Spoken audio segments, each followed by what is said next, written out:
Tech Talk, Aria Masudi and Bob Ferranti joining you as Florida State men's basketball in the Sweet 16 for the third consecutive NCAA tournament appearance that they have had under Leonard Hamilton. Bob, this is a lot of fun for FSU because a lot of people, I don't know that they thought that this team, especially when they were playing the way they were to end the year, could make a second weekend. They've done that. They get a battle against the Michigan Wolverines. We'll break down that matchup. We'll talk to Associate Head Coach Stan Jones and Andrew Broom of SB Nation's Maize and Brew, the Michigan Wolverines SB Nation site, joined us to break down his perspective of what he's watched with the Wolverines all year. So a full show, should be a lot of fun. We'll give preview and prediction. But the Noles and the Wolverines, a nice little rematch of an Elite Eight a couple of years ago. And Bob, let's talk about how Florida State got to this point, knocking off UNC Greensboro and the Colorado Buffaloes in the 4-5 matchup of the second round. And they largely did it on the backs of that junkyard dog defense, vintage Leonard Hamilton defense. Yeah, to no one's surprise, Florida State wins with defense, right, in college basketball. I think, honestly, it doesn't look pretty. That's the biggest problem. Aesthetically, you're watching the game and you're kind of pulling your hair out going, how does UNC Greensboro climb out of a double-digit deficit in the first half, then another one almost in the second half?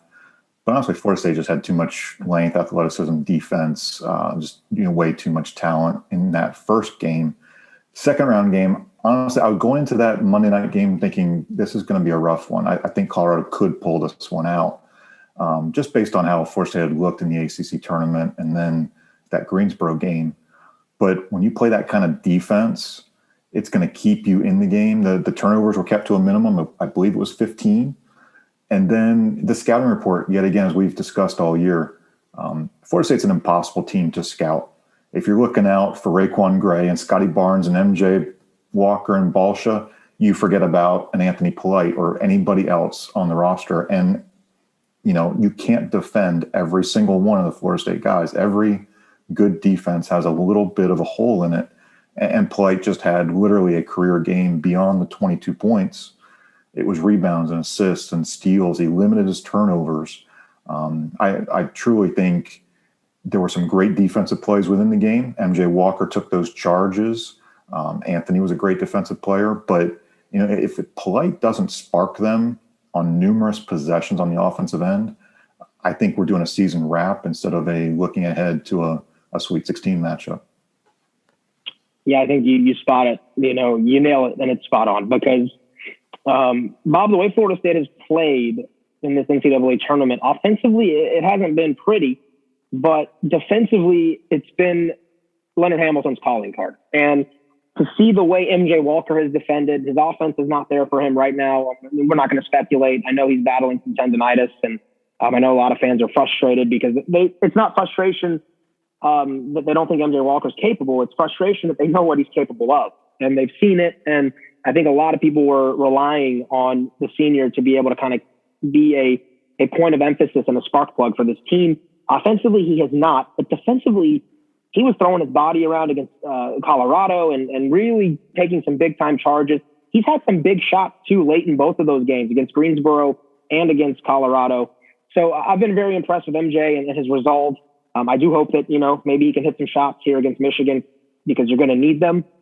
But I've been impressed with the 2-point percentage defense. The Noles have made life miserable inside. Anybody trying to go to the rim has had a tough go of it. And Anthony Polite, wow, what can you say about what he did against Greensboro? I mean against Colorado. It was impressive. It was fantastic. That's like the culmination of Polite's progression over the years.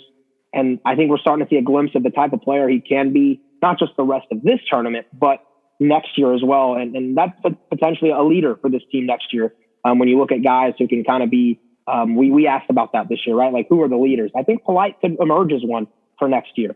So, Bob, what has been the most impressive part of this tournament for FSU? And what are some areas that you're still a little concerned about going into the Michigan matchup? This sounds like a bland answer, I know, but Florida State is still in the tournament despite all the upsets. We've seen number ones and number twos fall along the wayside as well as 4s and 5s. This has been the upset where the high seed is getting through to the Sweet 16. The Oral Roberts, all these lesser known programs, not even mid-major, premier programs are getting through, and Florida State is still finding a way to gut it out all the way through. I think that's the big overwhelming storyline for me. And again, to emphasize, they're using the little known guys like an Anthony Polite. This is why you're big into player development as a program at Florida State. You have redshirt guys who are showing up when it's time, when it's needed. I know Raekwon Gray did not have a great game against Colorado, but you need a guy like that, a fourth-year guy, a Polite, a Wyatt Wilkes, another red shirt. I think FSU's veteran core is what's going to propel them moving forward. If you like them for any reason against Michigan, it's because you think Balsha provides a positive matchup against Michigan's big Hunter Dickinson. But you see just enough positives there. What concerns you at the end of the day is just the efficiency in that half-court set. Do you trust Florida State to make threes? Do you trust Florida State to make the right passes and not turn it over? It's kind of the same common storylines. We know what Florida State's deficiencies are. It's just overcome them and grit it out and find a way to get on top. Yeah, and so FSU, they win the first round game by 10. Second round, they flex their muscles in the second half and really that's a good Colorado team. I think the score not quite indicative of what the quality of team FSU faced there in the second round was. That's a legitimate top 20 team that FSU dismantled. And give the Noles credit for how they played against McKinley Wright, who is one of the best players in college basketball. And now the Noles will have to do it against a Michigan team. And so to get more perspective on the Wolverines, Bob sat down with Florida State Associate Head Coach Stan Jones. Enjoy this interview. All right, we appreciate Coach Stan Jones for joining us here on Tuck Talk. Lots of things we can cover this time of year. It's March. It's good to be talking about Florida State basketball. Let's look back on Monday night a little bit. Big win over Colorado. And I think where we need to start is where you guys win games, is on the defensive end of the floor. Games are not transferable. I think we all saw what Georgetown allowed to Colorado, the 90-plus points, and we all thought, oh, my goodness, what's coming? So games aren't transferable, obviously, but you guys held Colorado in check. The MJ Walker taking the charges, Scotty Barnes' length, Anthony Polite being an on-the-ball defender. We could name everybody on the roster. But just how pleased are you with that kind of defensive effort in an NCAA tournament game? Well, our whole staff's really pleased with the I don't want to use the word recommitment, but for lack of a better word, I will. But our guys really zeroing in on their commitment to the defensive end of the floor. And I think that kind of translates itself into having guys that have played in three. This is their third. MJ's played in 3 Sweet 16s or further. And Raekwon Gray and Wyatt Wilkes and Anthony Polite were there, even though they were redshirt in their first year. And they realized when we made that run to the Elite Eight and was on the cusp of making the Final Four, how big an impact our defense, our athleticism, our depth, and our speed made in that tournament. And I think they've kind of taken some internal leadership within themselves to say, hey, look, our offense got us to this point, but now our defense has to keep us here. And they certainly have given us that 80 minutes of effort so far in the first 2 rounds. One of the things we've often talked with the Seminoles is you guys must be an impossible team to build a scouting report for, because you start to say, well, this guy's a priority, this guy's a priority. And then all of a sudden there's an Anthony Polite who is probably not at the top of anybody's scouting report, but he's such a valuable piece to what Florida State does that he can shoot well, he can rebound and assist. So that when Colorado tries to take away certain pieces, and everybody tries to game plan and figure it out, but there's no defense that is completely able to take away everything. And you've got a guy like Anthony Polite who's just really productive there. How good was that for you guys to see that performance from Anthony, and not just the scoring, but he did on both ends of the court with the rebounds and the assists and defense too? No, and that's, we try to instill confidence. We try to instill a plan for each guy's development in our program. It's very important to us as a coaching staff, and we feel we owe it to those guys who are willing to choose to be a Florida State Seminole. So we try to maximize their effectiveness and their happiness in our program, and by giving them roles. And it's really nice to see when those guys can emerge when it is the organic nature of each game. If a team has decided they're going to try to take away an MJ Walker or a Scotty Barnes, and you have an Anthony Polite and a Malik Osborne the other night, you try to take away our perimeter shooting game. You have a Balsha Koprivica for a couple games before that, the Carolina game and the UNCG game.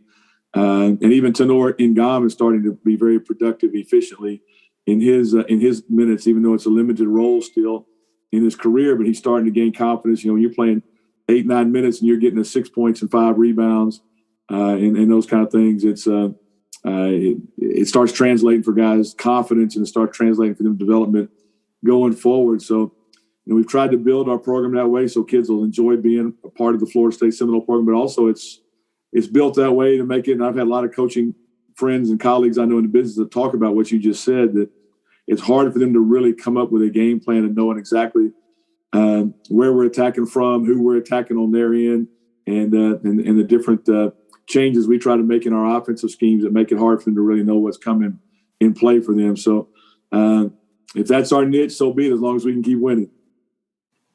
Yeah, I think Coach Hamilton said, if this is all we have to do to stay alive in the NCAA tournament is just to kind of hang out in the hotel and do our thing and treat it like it's an extended business trip, I think we can handle this. So, we've all kind of heard from the outside what the bubble is like, what it's been. It's got to be a new challenge, I think, for maybe more for the players. You guys are maybe deeply involved in the scouting report in the day-to-day. How do you think the players are handling it, and then how are you handling it as a coach? Well, from the players' perspective first, the good thing about our group is they really like basketball. You can sometimes recruit really good athletes that they play the game for what they can get out of the game, and they don't play for the love of the game. And we've been blessed here for quite a while now to have a roster full of guys that really love basketball. We've got guys asking, can we get extra night hour? They give us schedules on when we can go to the practice courts and stuff. They want to go shoot. They want to go do a little extra workout. They want to go to the weight room with our strength coach, Bradley, and get a little work in there. So those are kids that love the game. So that's helped. But I'm not going to lie, it is emotionally fatiguing when it's just come to a meeting space, go to a COVID test, go back to your meeting space, then go to your room, wait for practice, go back to your room, go back to a meeting space and have a meal. And, the only time you leave the facility is when you go walk from the hotel door to the bus door, and then from the bus door to the arena door, and then reverse it going back. That's something young people aren't used to. They're social creatures by nature, and they like being around people and that kind of stuff. And I felt bad the other night. A couple of them, can I walk back toward the bus? I think my family's back there where they are. I said, man, they got security down there. We don't need no problems. You have to tell them. I said, the NCAA is really making it stringent on making sure there's no contact with anybody outside of the bubble. So that's not normal for the guys, and it's not normal for their families. So I know it's taxing on them. It's emotionally draining on them because you play the game and you like the adulation and adoration of your family and your friends being there for you and seeing you perform, and they get to do that, but then they don't get to share it together. So for the players, I know that's been difficult for them, and I feel for them in that, but they also know this is a once-in-a-lifetime opportunity that's historical. As I told them when we left Greensboro coming up here, that 20, 30, 40 years from now, they're going when I'm taking a dirt nap somewhere, they're going to be writing books about this period of time, and you guys are going to be part of it. You could be a special part of it, if you make this run through the whole deal and make something historically happen in Florida State basketball history. You mentioned two words that brought to mind a question that I didn't bring up to you earlier. You brought up Greensboro and bus. So I have to ask about Coach Hamilton, and obviously he tried to tell us that the injury was pretty minor initially, and I guess later it came out there was a ruptured Achilles, I believe. I thought his mindset of how he's handled it, saying that pain is temporary, was a really reflective way of telling us who he is, and that if he's going to demand from players, from the coaching staff, that he needs to also be out there and keep pushing. And he's not going to sit on the bench in a chair. He's going to walk around in a boot, and it's going to look like a normal game from what Coach Hamilton is doing. How I mean, you were there on the bus when he got hurt, but just moving from there through the game on Monday and everything over the weekend, how have you kind of seen him handle it, and how does it just resemble this is how Coach Hamilton does things? Well, first off, I'm not trying to put a cape on and say I was a superhero, because he actually fell into me. I didn't catch him or anything, but it probably saved more serious injury, because when he stumbled off the bus, because, you know, when you ride on buses, I don't know how much fans know that when they drive, they're lifted up to a certain height, but when it's time to get off the bus, they lower it down so the step's not that difficult to get up or down from. And our bus driver had not been out. We were loading the bus and then going back to eat before we left Greensboro to go to the airport. And Coach and I had gone out early because we were talking about the preparations for this coming up tournament in the NCAA. And he had got on the bus before me, and I just put my stuff in my seat and it got right back down. And he was coming behind me, and we just got off of it, expecting the asphalt to be closer to his foot than it was, because the bus had not been let down because it wasn't running. And so he tried to catch himself when he realized that he had miscalculated the distance of the step. And then when he took his left step to try to balance himself, he hit a curb, and that's what hurt his tendon. And it caused him to lose his balance and tumble forward. And his shoulders went over his feet, and he happened to just hit into my back. And if I hadn't been standing there, he probably would have done some damage to his shoulder, elbow, wrist, something like that, because it was, coming down off a bus incline from that height. I mean, you can do some damage. And so it was fortunate that my big self just happened to be in the way and help him a little bit. But, starting from that moment on, he said, I'll be fine. He and I were the only one out there, so nobody saw it but me. And I said, Coach, let me help you up. And he said, I'm good. I'll get up. And he couldn't get up. And I had to pull him up. And then he wanted to walk. He just has that old school, put some dirt on it, rub it, don't let nobody see your hurt mentality. I tell our players all the time, our generation, they got to go to the doctor if there's dirt under their fingernails. And I tell them, my best friend's brother was beating us up all the time. That you never let another guy think they hurt you. You rub it when nobody's watching.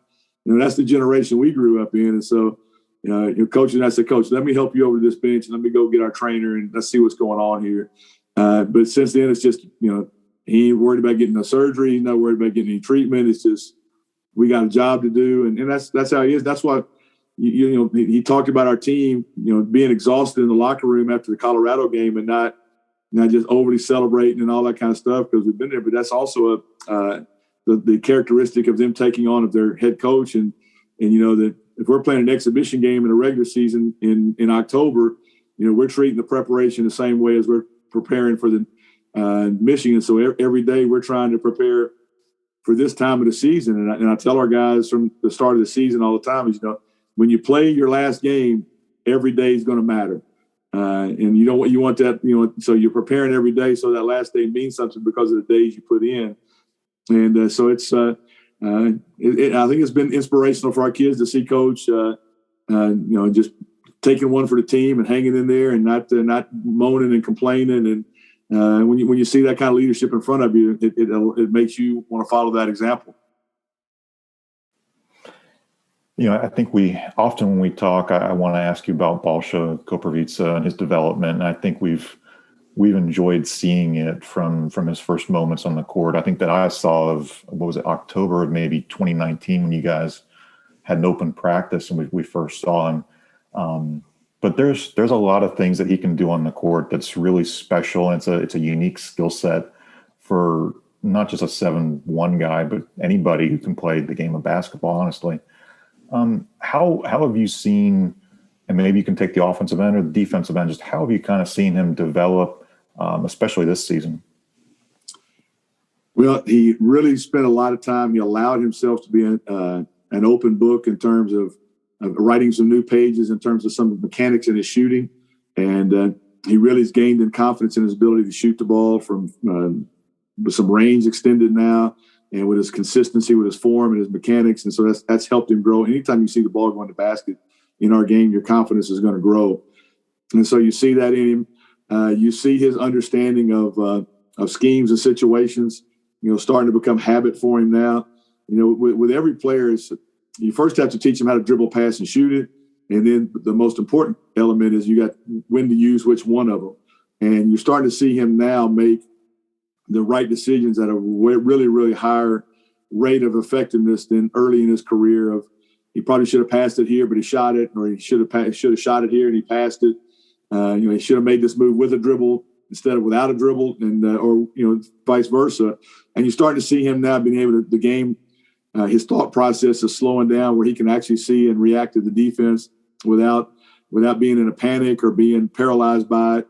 And that's always fun to watch. That's why you coach, outside of trying to help them become better men and grow in their character and their spirit, is seeing them being able to just see the confident light click on in their head when they know they're doing things right and they're seeing success out of it. And every day, every game, and I really think a big thing that's helped us here in Indianapolis is he really watched some film of himself from the ACC tournament, especially the Georgia Tech game, when he wasn't a really good defensive presence, and he's really been altering and blocking shots and being a real presence around the paint at the rim in our first two games, even though I got a couple bad calls the other night in the Colorado game that limited his playing time, but still it was because he was doing the right thing. And he realizes that, and he just got, sometimes the referees are the referees, and you just have to deal with that human element of it, whether you were right or wrong in that case. And he's growing so much in that area too, in terms of emotional management, emotional IQ, and how to handle the highs and handle the lows. And I just can't wait to see how much further he's going to take this thing. And I think his ceiling is really high. I think we all know as fans and media that video is there between games for guys to look at, whether it's on an iPad or a tablet or however you distribute it. But at a point like this, where you're in that hotel room for an extended period of time, can you maybe just educate us a little bit about what kind of opportunities are there for, a ball show or any other player, just to review, like, how does your video team cut up segments or pieces? I mean, I don't think a guy's not going to sit down and watch 20 minutes, a full half in one instance, I'm presuming, but maybe you're cutting it down to certain possessions on the floor on offense or defense. Can you maybe just tell us what kinds of things guys can be reviewing at this point of the year? Yeah, technology's at so much of a different level than when I started, when you had to do two VCR sets and stop and start and splice something together. And Coach Hamilton even goes back to talking about using reel to reel when you had to use Scotch tape and cut the actual video footage, the film footage, and connect it together to make an edit tape. But nowadays, they can go to our video staff, Rob Euchre, who does a great job for us, one of our former GAs who's growing up in the business. And they can get everything from Rob. Can you send me the complete game? Can you send me my minutes? Can you send me my shots, my turnovers, my rebounds, whatever stat they want to choose? Can you send me the last 3 games of our next opponent?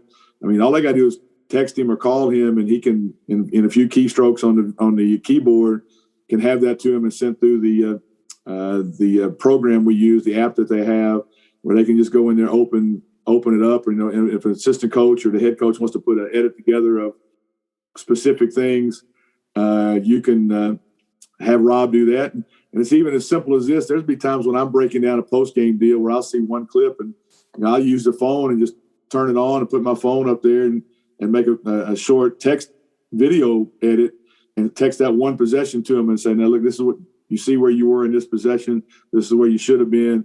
And just a small snippet like that, believe it or not, is really, really helpful to guys to keep their mind focused on growing and learning and developing. Okay, so let's move into Michigan. Big game Sunday, 5 o'clock CBS. We're recording on Wednesday, so you're already pretty deep into it, looking into Michigan, building a scouting report. Obviously, they've got a big man. They got a 7'1" guy in Hunter Dickinson. Good scorer, rebounder. I think he had a double-double against LSU. When you watch him specifically, and then we can get into other parts of Michigan, but what about Dickinson do you see that is impressive to watch, but also concerning? Obviously, we know Hunter really well. I mean, we were very deep in his recruitment and came very close to him being a Florida State Seminole. So we know his our evaluation of him and his personality. So we know how he is. I would say this about him. He is probably, and our guys have reference points. He is one of the 4 bigs that North Carolina has in terms of his physicality, his rebounding in front of the rim, his ability to score the ball in the paint, his ability to get position in the paint for passes from the wing or from the high-low from the top or on ball reversal. So we have to use those reference points of how we built our defense when we played the Carolina Bigs. The difference is you don't have two of them on the floor at one time and rotating two on the floor all the time like we had to do against Carolina in their roster this year. But it's still going to be the same techniques. And it's as important for our guards as it is our bigs with the number of switching schemes that we have, that our guards know how to use their techniques to take away his legs, to keep him from getting optimal position where he has more space for them to lead him to with their passes. And so we're going to have to do a really, really good job with him.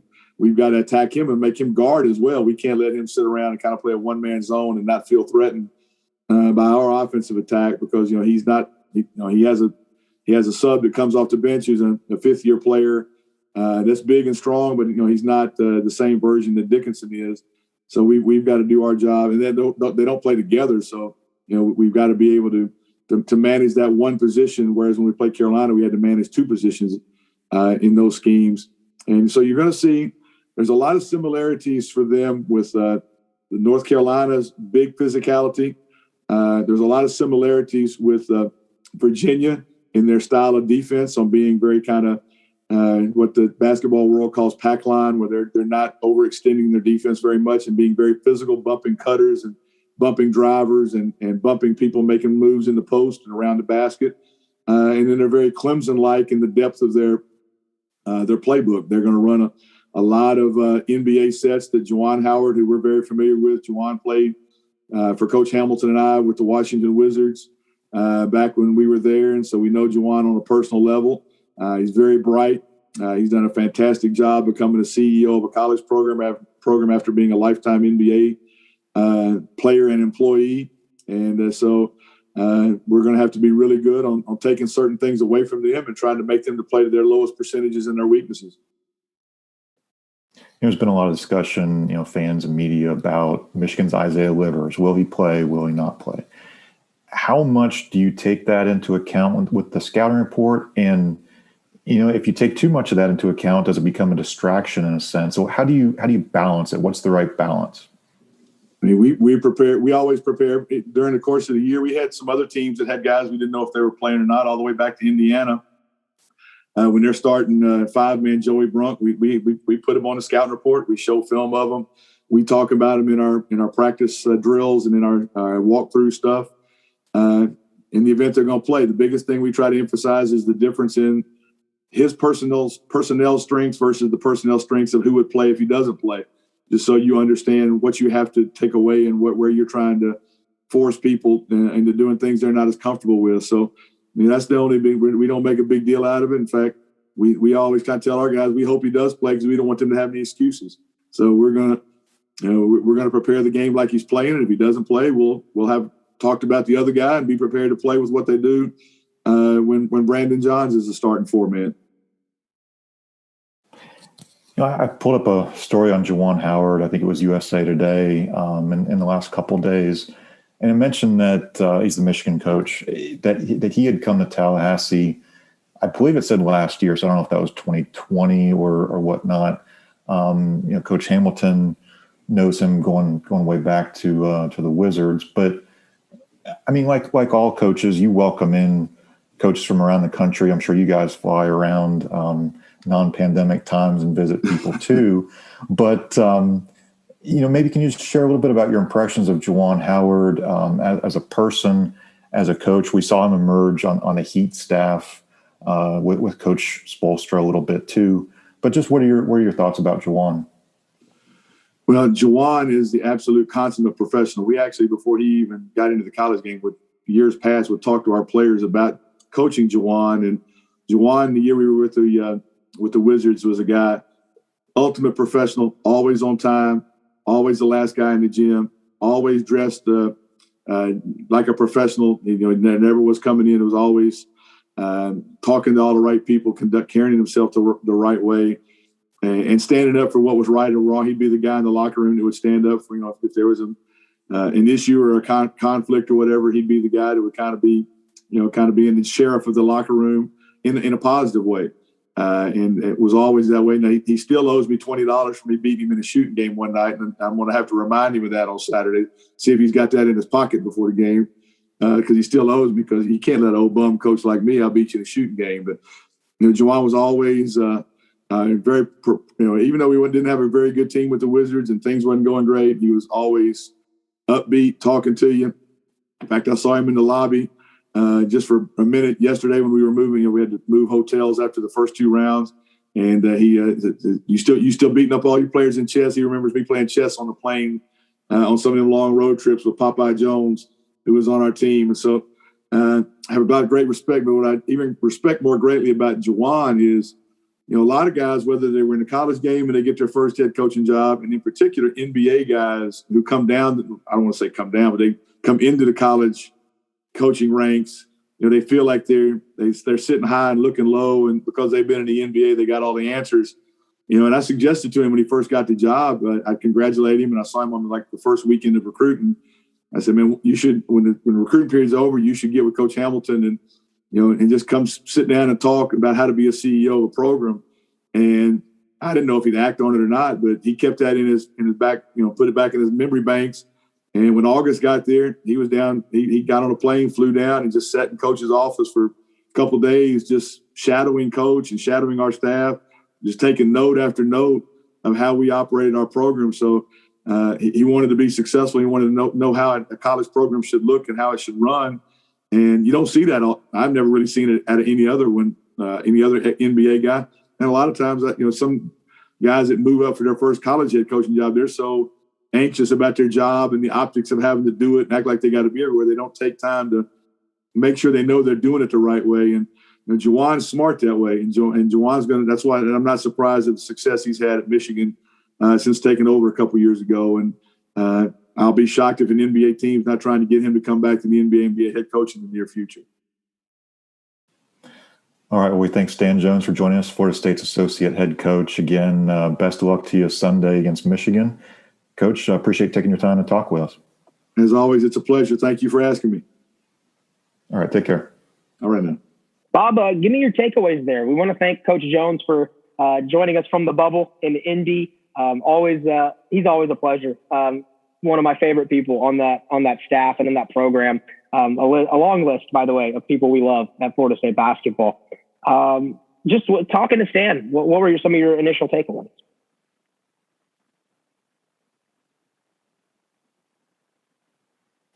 Stan keeps you on your heels every interview. It's really entertaining because he likes to jab sports writers. He likes to kind of give it to you a little bit. So if you mess up anything, like before we started the interview, I was asking him, did he have the Michigan scout? Figuring, of course, he would have the scout where, CY and Coach Smith might have Alabama. And I forgot that Alabama was playing UCLA.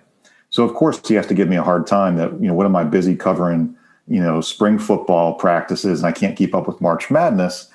That's just the way Stan Jones is. And we have a little bit of give and take throughout the interview. But I thought, as always, he's very insightful and entertaining.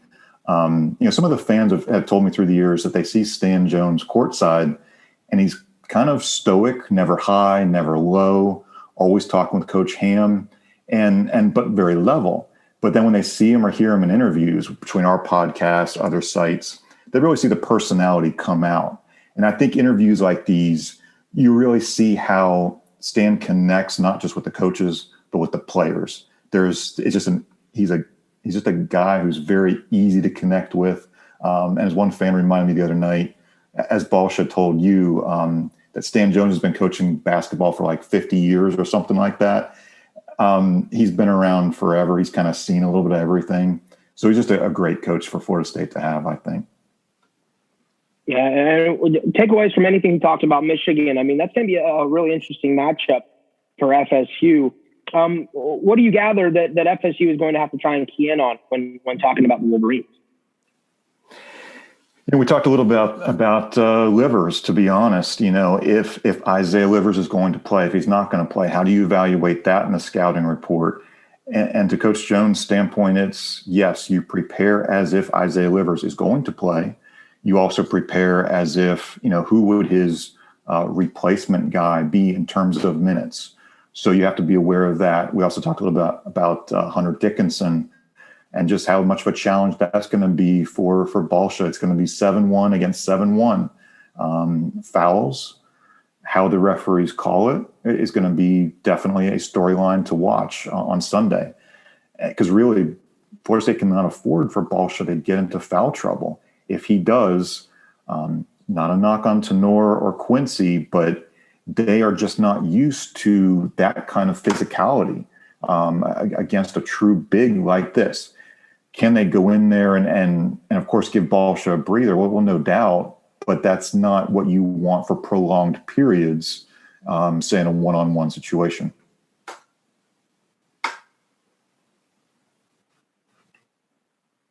Yeah, 100% agree with you.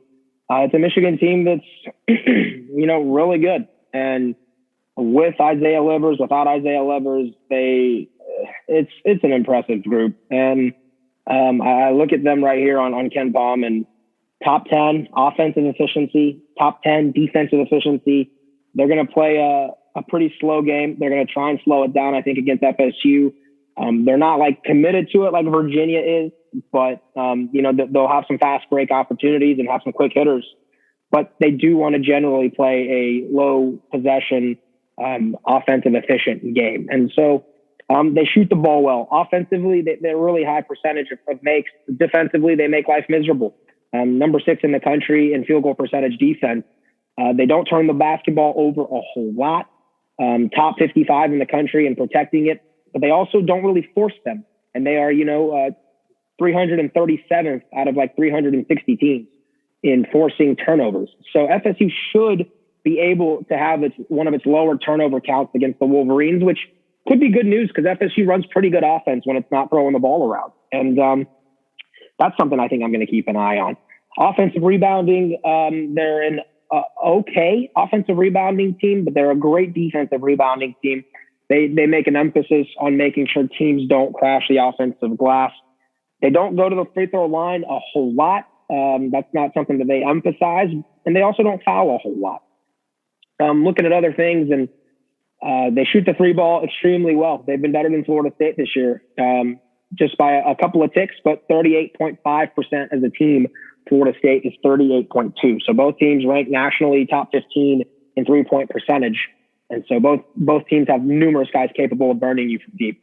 10, Michigan's number 3 at 42.4%. And they really do share the basketball well. They have a great point guard in Mike Smith. They've got some experience. They're top 60 in the country in average years of basketball. So just north of 2.12 years of experience. Not a team that goes too deep on the bench. They might have to, though, now because of Isaiah Livers being down with the stress fracture. And it's a relatively big team. They're long, 77.9, I believe, inches per player, which is top 50 in the country in length. Florida State, of course, number 1 in that category. So, yeah, Bob mentioned it. Hunter Dickinson, one of the best players in the country. He's 7'1", 255, and he can kind of do it all, offensively and defensively. He's not really someone who will stretch you out and hit the three, but he's more than capable of going to work down low, and he's extremely talented, a lot of different moves. Brandon Johns has stepped in for Livers, and he's been pretty good. Mike Smith, 5'11" point guard. That worries me because of the way Florida State plays defense. Those little guards have given FSU some problems.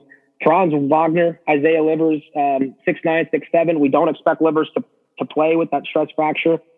Eli Brooks is a absolute sharpshooter from 3. 6'1", senior, can really get it off, 41%. And then you might know the name Shandy Brown, who has also been a player that FSU fans have seen at Wake Forest. He's a grad transfer, 6'5" senior, and he's had kind of a career year here with Michigan, shooting at 40% from deep. Wagner shoots at 37% from deep. Smith shoots at 43% from deep, and Johns shoots at about 37%. So a team that can stretch you. They rebound well. They do a lot of things well. Folks, they're not a number 1 seed by accident. It's a really good basketball team that Florida State is going to have to play its A game against to have a chance and to win. But yes, if Livers doesn't play, you've taken their best player off the court. He is legitimately one of the best players in all of college basketball. And maybe with him, a lot of people would pick them as a potential national championship pick or a team that could give Gonzaga a run for its money.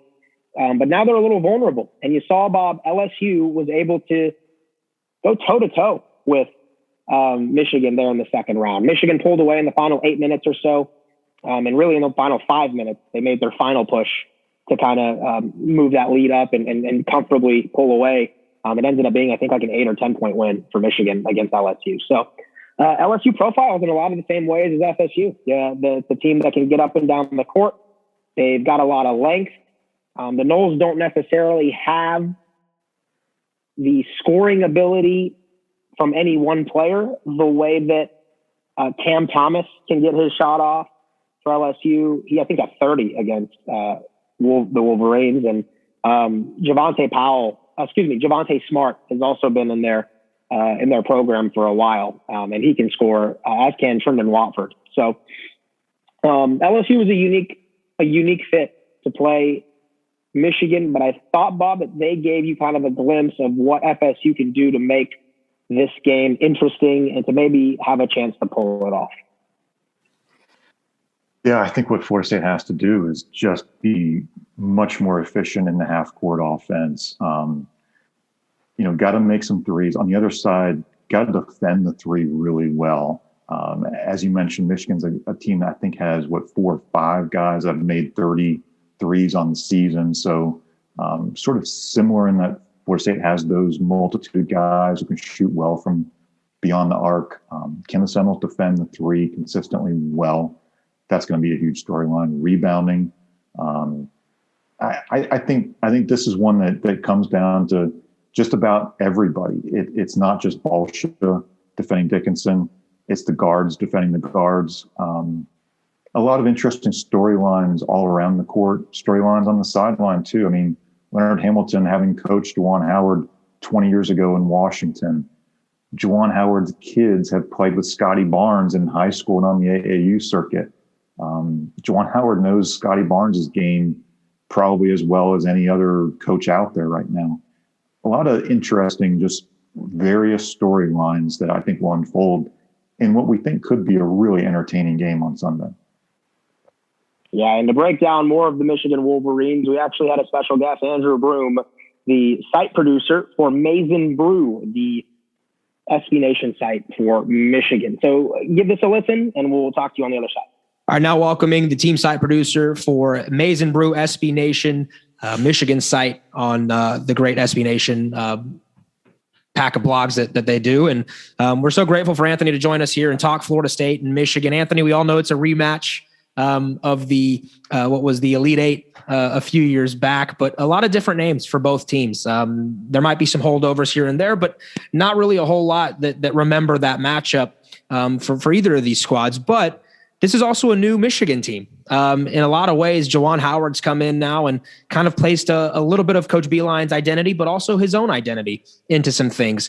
For those who have not seen Michigan play this season, the record obviously stands out. But what would you say has been the most impressive thing about this Wolverines squad?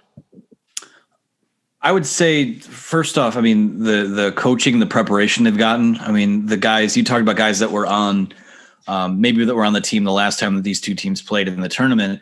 Isaiah Livers was in the starting lineup, but kind of, Duncan Robinson was coming off the bench as the sixth man. He was getting most of the run. Eli Brooks was kind of an afterthought. So the fact that you had those guys, and it's good to a certain extent, they had that experience to come in, learn how to win, and they're, foundational pieces now. Michigan's not going to have Isaiah Livers, but I just think the coaching, the development, Howard and his staff and Phil Martelli, who's, was at St. Joe's for a long time.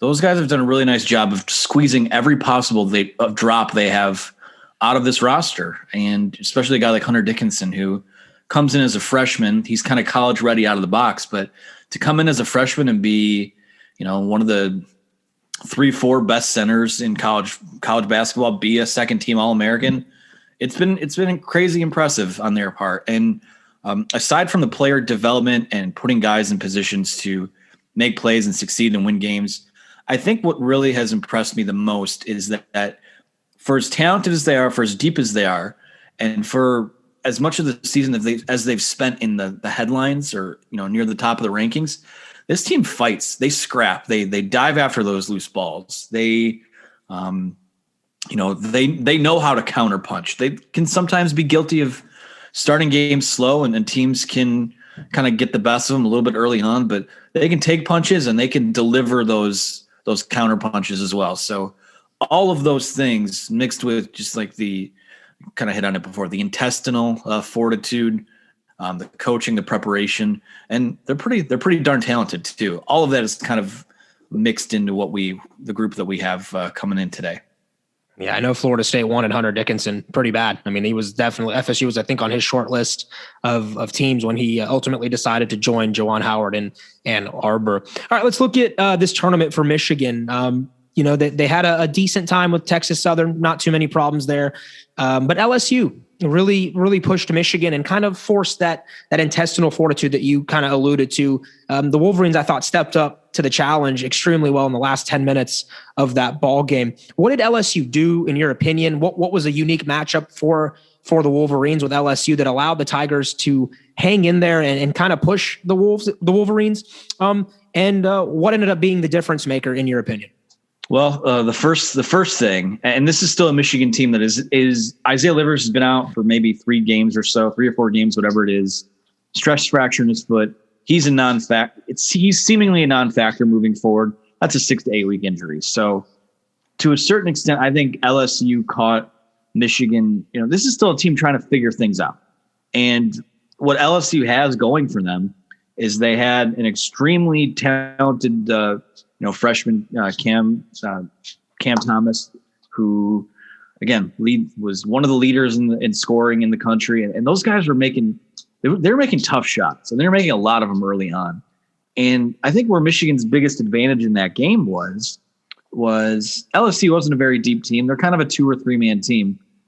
Michigan, and talk about their depth, they were kind of able to come at the Tigers with, I keep calling them hockey lines, where you're just bringing guys off the bench that are just continually fresh. And, it helped that they were able to slow the pace of, you didn't want to get into a track meet against that team. And LSU was able to kind of dictate the tempo early on. And it just seemed like once Michigan was able to slow down and play their tempo of basketball, because they make shots too. They made a ton of tough shots in that game. Once they were able to slow things down and keep coming at LSU with that depth, then eventually those LSU legs are getting a little tired. The shots were a little long or a little short, things like that. So I just think that Michigan's, even without Livers, the ability to go, 8-9 guys deep if they want to, is really a major asset for them. When you look at this Michigan team too, very efficient offensively, Anthony. Defensively, they've been one of the best defensive efficiency teams in the country as well, top 10 in both marks. What makes their offense run, and why have they been so good defensively too? Well, defensively, I think early on in the year, and I have to eat crow on this, I thought this is a team that could be like top 25-ish on KenPom in terms of defensive efficiency. I didn't think that would be something that they'd really be able to hang their hats on. But to their credit, somewhere along the line after those first couple of weeks of the season, you have a guy like Eli Brooks, for what my money's worth, might be the best defensive guard in college basketball. Franz Wagner is playing the wing at 6'10", 220. He's extremely long. Hunter Dickinson, the guys he was seeing in the Big Ten, Luka Garza, E.J. Liddell, Trace Jackson Davis. He held his own against all those guys on the defensive end of the floor. Everyone talks about his offense, but he's pretty good defensively as well. So I think it's, again, just they've taken to the coaching. They've taken to what's been taught of them. Offensively, it's extremely unselfish team. I hit on this a little bit earlier, I think, but when things were rolling and you had Isaiah Livers on the healthy, you had 4 or 5, maybe 6 guys that on a given night could be your leading scorer. It's like I said, they're extremely unselfish. They move and share the basketball really well. And I think it speaks a lot about them. Like Franz Wagner's a guy who a lot of people think has a chance to be a lottery pick, but he doesn't have to go out and score, 20, 25 points a night for them to do their thing. He can score 8 or 9 points and dish out 6 or 7 assists and grab a couple boards. And that's fine, because then you've got Mike Smith over here who scores 15, or Shandy Brown comes off the bench and scores 15. It all comes back to just that depth. And I think them just being able to stay fresh has allowed them to kind of flourish on both sides of the ball. Yeah, great point, Anthony. And I've watched Michigan a couple times this year. Those were with livers healthy, and just the fortitude and the ability to kind of in clutch and in crunch time make the plays that are necessary to win ball games. I think that's a personality of a team. That's not always just having the best players. I mean, I think that takes a personality that's built with culture. Now, a team that has similar culture, I think, is Florida State. Leonard Hamilton has built a program that is based off those hockey lines that you mentioned. FSU will run 10 or 11 bodies this weekend against Michigan. And it's a team that also has thrived playing close games and kind of grinding teams to a halt, especially in this tournament. Where do you see, from your perspective, this matchup against Florida State? What are some areas that you feel Michigan can take advantage of? And what are some areas that you feel will present a challenge to the Wolverines?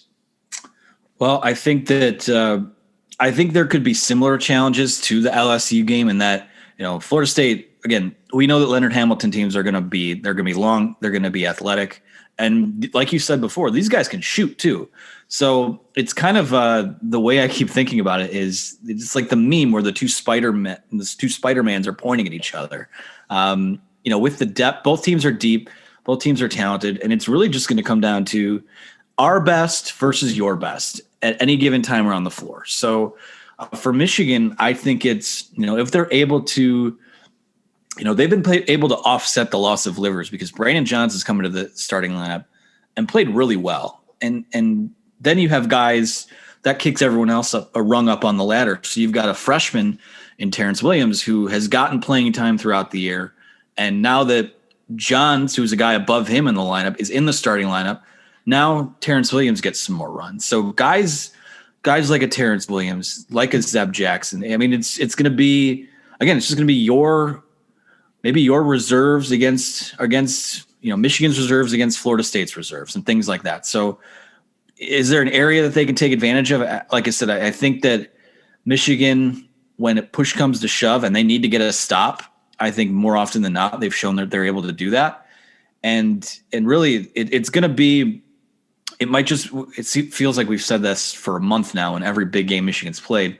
Hunter Dickinson is probably the key to all this because I know that Florida State is long and athletic. I don't know if they have a guy that comes in at 7'2" and 260 or 270, whatever he is. So if they're able to get him going, or let's say Florida State doubles him, and he's the key to all that too, because then if they're doubling him or tripling him like LSU did at times, he's got to find that guy out on the perimeter or find it elsewhere. So yes, what the key to all of it is. Really the key to this game, if Michigan plays games past this Sweet 16, it's going to be Hunter Dickinson and how much more he grows up from what he's already been able to do this year. Yeah, no, I think you hit it spot on there with Hunter, and Florida State's going to have Balsa Koprivica play big. I mean, he's a 7-footer, not 260 though, like Hunter is. He's more of the wants to bring you out to the perimeter or be able to kind of play kind of mid-range, and they use him on more mobile type plays for him. But yeah, it's going to be an interesting matchup there. When it all comes down to it, Anthony, give me your prediction and give me what you think will be the keys to the game for both teams. I mean, I see this being a game probably played in the low 70s. Both these teams can make shots. I expect it to be a little more up-tempo than the 58-54 bar fight that we watched a couple of years ago. I think it's so cliche to say, but just whoever makes more of those shots from the perimeter. Michigan can run hot or cold out there. I know Florida State likes to shoot it from there as well. It might be the bias thing. You're bringing in the SB Nation Michigan writer here, but these games are tight this time of year. So I'm going to go ahead and say 74-71 Michigan will be my prediction. But like I said, I think that Florida State this was the team that Michigan fans were hoping to avoid in the Sweet 16 because we knew, everyone knew the fits that they gave a couple years before. So this is going to be a matchup that really tests them because they haven't seen a team this athletic or this, deep and athletic, I should say, since Livers went down. So it's a big, big test for them. And I think it's maybe not quite 50-50 for me, but if it's like 52-48 confidence level there. So that's how I feel about this game.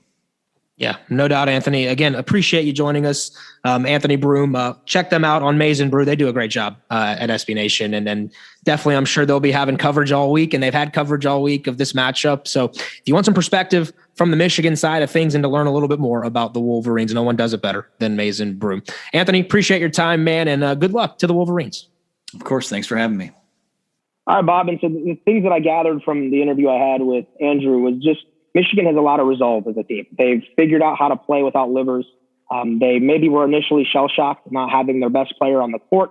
And that they lost against Ohio State there in the Big Ten tournament. But other than that, they have not lost a lot of games. Like I look at their schedule, and it's a team, folks, that only has 3 losses all year. And one was to Ohio State in the Big Ten Conference tournament by a point. So I look at the other teams that have knocked them off. It was Michigan State on the road by 6. And then Illinois really whacked them in Ann Arbor. But I believe, they have 4 losses? I believe actually the team. Yeah, they have 4 losses. 3 regular season and 1 in the conference tournament. But Minnesota was able to take advantage of them early on January at the barn. And the Gophers were able to win by 18. So there's been some keys to beating this Wolverine squad. But really, like I look at this Michigan team, there's not a lot of weaknesses, Bob, and FSU is going to have to play a really clean basketball game. Yeah, I was curious in particular the Indiana score, because that's the one head-to-head matchup is how did Michigan do against Indiana? We know Florida State, tight game, went to overtime on Scotty Barnes' shot here in December. So very curious about how that matchup went. Michigan, of course, beat Indiana 73-57. So I think we see, obviously reasons for concern because of what Michigan's done against a common opponent. They, like you said, they're number 1 seed for a reason. They've figured out how to adapt truly without Livers. It was attempt to survive against Ohio State. And they've been pushed to the limit. I think at this point, though, you've practiced without him enough. Let's be honest. The coaches at Michigan know if Livers is going to play or not. And I think your point is accurate. Probably not going to play. But I think they've had time to adapt. Having this long of a layoff and this much time in a hotel room, no families around, no real distractions besides the phone. I think Michigan's coaches have kind of figured out how to adjust what they want to do. But would they rather have Livers? Well, of course, quite obviously. Stan Jones's point was, as part of preparing for Michigan with or without Livers, you would prefer that they had him so that in the end there were no excuses. There were no excuses for Michigan to say, well, we lost that one. We didn't have one of our best, if not our best player. We'll see how this plays out. I think it's going to be a truly entertaining matchup that will probably, like a lot of games, go down to the last couple minutes. Yeah, and I look at one other common opponent. They played UCF, and they beat the Knights 80-58. So that's a UCF team that beat Florida State in Tallahassee. So that's going to be an interesting battle. I mean, Michigan's really good, folks. The Noles are going to have to play an excellent game, hit some shots from the outside, and you're going to need some big-time performances. You're going to need someone to step up and kind of have a March moment, so to speak, to get Florida State back into the Elite Eight. All right, Bob, give me your prediction on this one. It sounds weird because I thought Florida State might lose to Colorado. I now feel like Florida State has the matchup advantages against Michigan. I feel like they're going to advance. Don't ask me about Alabama matchup. If Alabama wins and Florida State, I have absolutely no clue. But this has been a fun ride, and let's just keep watching some good basketball. Yeah, I initially picked Michigan in my bracket when I had paired this thing up, and I thought Florida State would get here. I love the way, though, that Florida State's defending right now. I think we're due for a hot three-point shooting performance. We're only 6 of 17, even against Colorado, after going 0 of 9 against UNCG. So I like this FSU team quite a bit. I think it's going to be a close game. The LSU game against Michigan really gave me a glimpse into what I think FSU can do to make this an advantage for them. And I think the Noles do have some advantages. And the only way I hope is that Michigan doesn't go to the free throw line. 30 times in this one, and the refs don't, intrude themselves into the contest. So I got Florida State. I think it'll be a very close game. Let's say the Noles by 3 or 4, and I think the Noles move on to the Elite Eight. All right, Bob, anything else you want to add on this matchup? No, I think it's going to be a fun one. And as always, we appreciate our sponsor, Alumni Hall, for sponsoring Tuck Talk. If you are looking for basketball T-shirts, baseball T-shirts, jerseys, football shirts, anything, check them out, alumnihall.com. Osceola subscribers, the code. You can get to it 20% off on your order, whether it's online or in their store on Thomasville Road. So we thank them again, Alumni Hall, for being our sponsor for the podcast. Yes, thank you, Alumni Hall. Bob, thank you. I want to thank Coach Jones and Andrew Broom as well for joining this episode. Noles and Wolverines Sunday at 5 o'clock. We hope to talk to you on the other side of that with some good news for the Seminoles and that their season, hopefully, is still moving forward. All right, Bob, appreciate you. I'm Mario Masudi, signing off.